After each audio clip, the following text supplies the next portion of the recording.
Hi friends, చాలా మందికి గుడిలో పెట్టే ప్రసాదం పులిహోర అంటే చాలా ఇష్టం ఉంటుంది కదా. చాలా అంటే చాలా బాగుంటుంది టేస్ట్ కూడా. దీన్ని ఎలా ప్రిపేర్ చేసుకోవాలో చెప్తాను చూడండి. చాలా అంటే చాలా ఈజీ, టేస్ట్ అయితే పర్ఫెక్ట్ గా వస్తుందండి.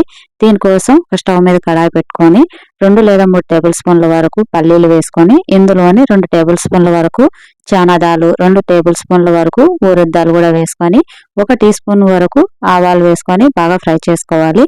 మనము పల్లీలు వేసినప్పుడు ముందు ఫస్ట్ కాసేపు పల్లీలు వేగిన తర్వాత ఇవన్నీ వేసుకోవాలి. ఎందుకంటే పల్లీలు వేగడానికి కొద్దిగా టైం పడుతుంది కాబట్టి కొద్దిసేపు వెయిట్ చేసి మళ్ళీ దాని తర్వాత నేను చెప్పిన పోపు దినుసులు అన్నీ వేస్తే సరిపోతుంది. ఇందులోనే 1/2 టీ స్పూన్ వరకు జీలకర్ర, అలాగే ఇందులోనే కొద్దిగా గ్రీన్ చిల్లీ, రెడ్ చిల్లీ కూడా మన స్పైసీకి మనం వేసే స్పైసీకి తగినట్టుగా వేడ్ చేసుకుంటే సరిపోతుంది. నేనైతే దీంట్లో ఒక పెద్ద నిమ్మకాయ సైజ్ అంతా చింతపండుని అయితే నానబెట్టి మిక్సీ పట్టుకున్నాను.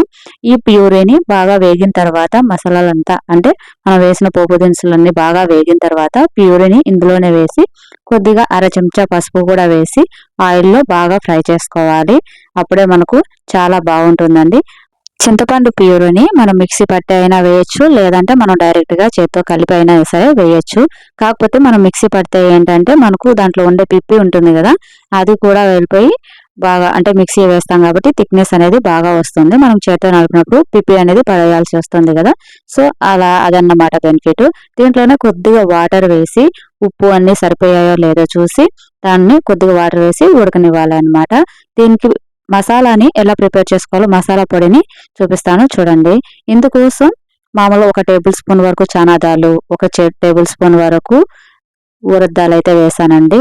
మామూలుగా క్వాంటిటీ అనేది ఒకవేళ మీకు ఎక్కువ కావాలనుకుంటే ఇదే క్వాంటిటీలో 1:1 అలా మామూలుగా నేను చెప్పే క్వాంటిటీని ఇంక్రీజ్ చేసుకోవచ్చు అనమాట. మీకు కనుక ఎక్కువ కావాలి అనుకుంటే దీంట్లోనే 1/4 టీ స్పూన్ వచ్చేసి మిరియాలు వేసాను.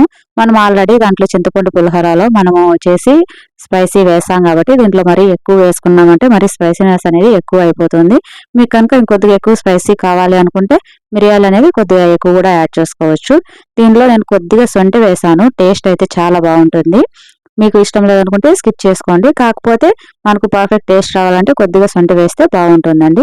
ఇందులోనే 1 టీ స్పూన్ వరకు జీలకర్ర, 1 టీ స్పూన్ వరకు ధనియాలు కూడా వేసి ఫ్రై చేసుకున్నాను. అప్పుడు మనకు కొద్దిగా గోల్డెన్ బ్రౌన్ వచ్చేంత వరకు అయితే ఫ్రై చేసుకోండి. ప్రసాదం పులిహోర అనేది టేస్టీగా గుళ్ళో పెట్టినట్టే రావాలి అని అంటే ఈ పొడి అయితే మ్యాండేటరీ అండి.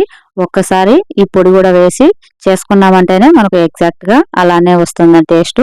ఇందులోని బాగా వేగిన తర్వాత 1 చెంచా అంటే 1 టీ స్పూన్ వరకు ఆవాలు కూడా వేసి ఇందులోనే కొద్దిగా మెంతులు వేసాను, మరి ఎక్కువ వేయద్దండి.